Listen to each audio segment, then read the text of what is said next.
All right, so let's go ahead and do mechanics question 2. First, whenever I see these planet problems, the first thing I want to do is just label things. So this is the orbital speed, this is the period, um, and we've got the mass of the satellite. The radius of Mars, I'll write it as Rm. I don't know if we're going to use it though. So we want the radius of the GS orbit. So let's just remember that V is 2 pi r over t. Honestly, I chose that equation because I've got t and I've got V, so I figured I can get the radius of the orbit from that. So here we're going to basically say that r equals Vt over 2 pi, which is going to be 3.4 times 10 cubed times 7.0 times 10 cubed over 2 pi.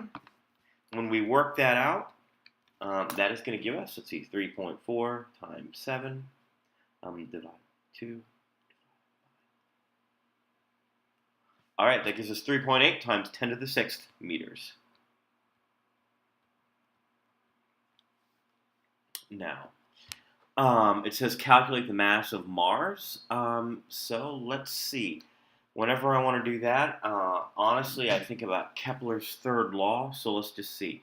The gravitational force is mv squared over r.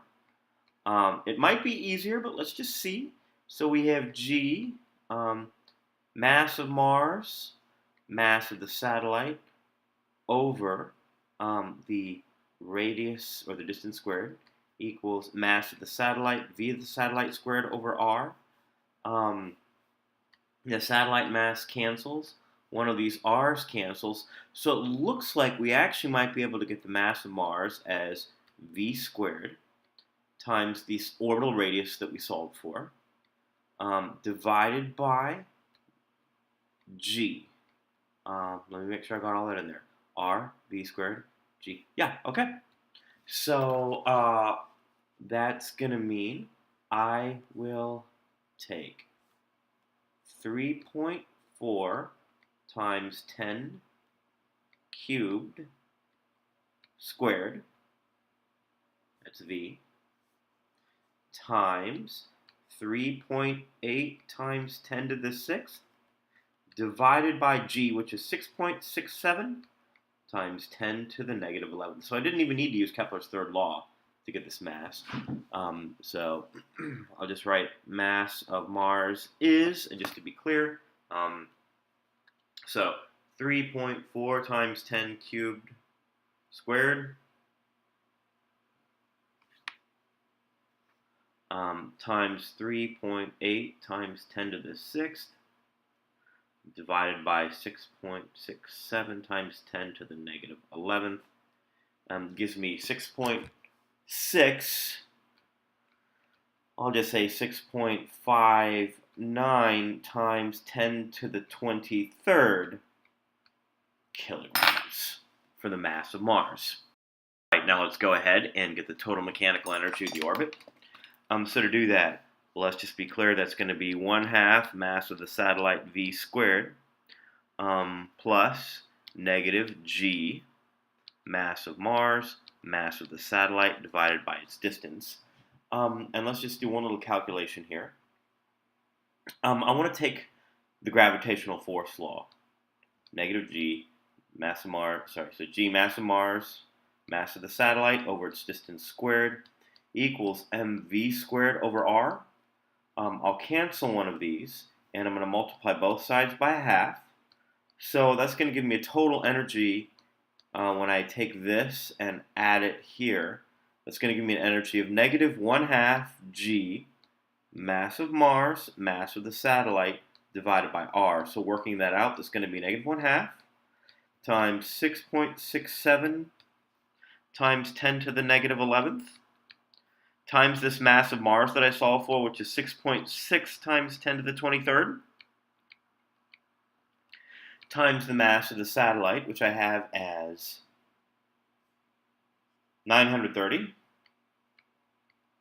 divided by this orbital radius that we solved for, which was 3.8 times 10 to the 6th, And so when I work that out, that's going to give me an energy of, C, so 0.5 times 6.67 times 10 to the negative 11th times 6.6 times 10 to the 23rd times 930 divided by 3.8 times 10 to the 6th is going to give me 5.4 times, negative 5.4 times 10 to the 9th joules.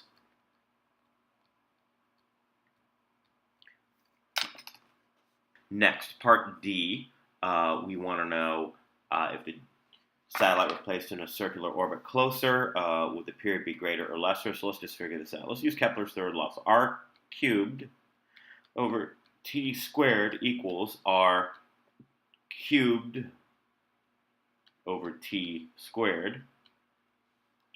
So let's see. We know this is a constant. So let's have R1 be big, R2 is small. So if this goes down, then in order to compensate and keep the fraction value the same, T2 will also have to go down as well to make sure that this fraction stays the same value. All right. Now it says here, E, we have an elliptical orbit and our radius changes. So I want to be clear, this one actually requires Kepler's second law. And the way we express Kepler's second law for an elliptical orbit, I know it's conservation of angular momentum, but we write it like this. R1 V1 equals R2 V2. So,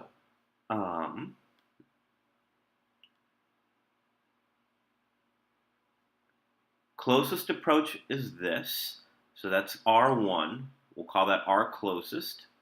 Okay. V at the closest approach is this. This is R at the furthest, so we want V at the furthest. So R furthest, V furthest equals R closest, C closest. We're solving for the speed, so we'll isolate R furthest. So that is going to be closest 3.7, furthest 4.36, 4.36. Notice I can cancel out the 10 to the fifths because I have one here and I have one here. And then I'm going to times that by the speed, which is 3.4 times 10 cubed. And so when I work that out, it's going to be 3.71 divided by 4.36. And when I multiply that by 3.4, that's going to give me 2.9 times 10 cubed meters per second. All right, so that's the Kepler's law problem. And in the next section, we'll cover the electronics.